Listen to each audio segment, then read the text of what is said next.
Again, Jan, you hinted at e takes d4, which is always a move you have to consider.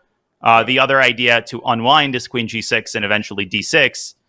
Queen g6, I'm Queen kind of G6, sympathetic bishop to. E7, no? Like, And if you start 95. with Queen G6, bishop E7, 95, and Chigorin finally gets his sights on that F7 pawn. Mm-hmm. Which tells Not us sure. e takes d4 first is perhaps the wiser option. I'm going to show this on the board. Queen g6, takes. And this is maybe not immediately losing, but it gets pretty darn unpleasant after bishop takes f7. Yeah, this looks very scary. I don't know, maybe there was Queen H5 instead of Queen takes E4, but it all looks shaky. So starting with e takes d4, c takes d4, and now playing queen g6. First of all, d5, knight a5. Very, very important detail hitting this queen. Otherwise, you'd lose a piece. And if black can get d6 and like bishop g4 and white's position collapses really, really quickly. This is the thing to understand. It's not all fun and games just because white has the center. No, and Queen G6 might even threaten some direct stuff. Like knight takes d4 tactics are in there, but basically the onus is very much on white to make something happen. And what's been played? Vishy is thinking about it, and in Hikaru against Bassem Amin after bishop f1, e takes d, c takes d, and knight to g6 has occurred. Wow, that is a very strange move by Dr. Bassem. Looks strange, no? Leaving that queen on d6, it wouldn't have crossed one. Two moves, so knight a3 was played. We were discussing ed. Instead, knight a5 happened. Magnus slid his queen out of the way. And Vishy puts his other knight on c6, obviously trying to provoke the move d5. But I don't know if this is something I'd be falling flirting all with. over each other. If white just ignores it, bishop f1, what's his point? The bishop on c8, still dormant. I don't like this. Yeah, bishop f1 is such a classy move. What does black do after bishop f1? What if you try like a6, bishop a7, and b5? Maybe, yeah. Also, white at some point, he can start thinking about d5, leaving that knight stranded forever. But Magnus goes for business. d5, question mark. I think this format is finally showing these guys are all horrible players. Without their opening prep, they don't know what they're doing. Every move looks terrible. Yeah, send Chigorin back in to beat some sense into these guys. Yeah. We need Slide and some Chigorin back to help us understand what's going on.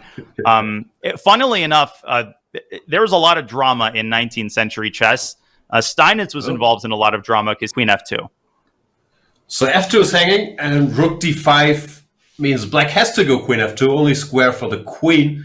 But then after king h1, is the queen actually in trouble there? Rook f1 is coming. It only has the b2 square. Then there's some rook b5 looming on rook d2. Very dangerous stuff.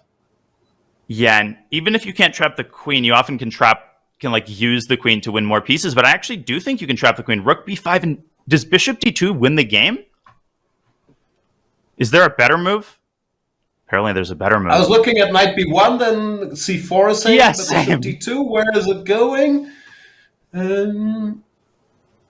Rook c1 also wins the queen, probably more smoothly. Covers all the squares, yeah. It's on the board. He's played, well, not that position, but Magnus has played rook d5 and king h1. Vishy is in huge trouble.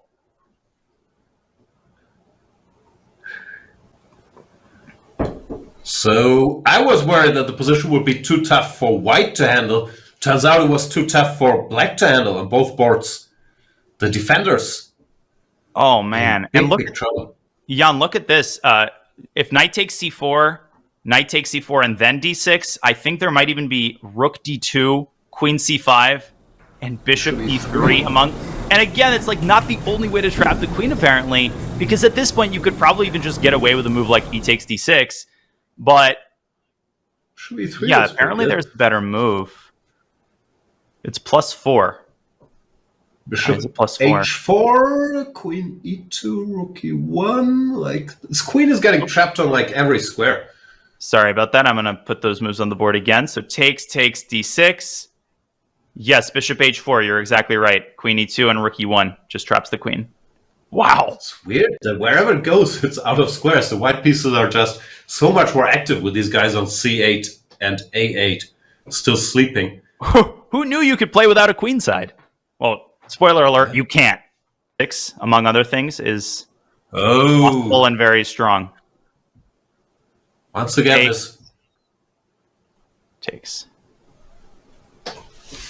This bishop on c8 and the rook on a8, they aren't really contributing much to the cause. But he's taken on c6.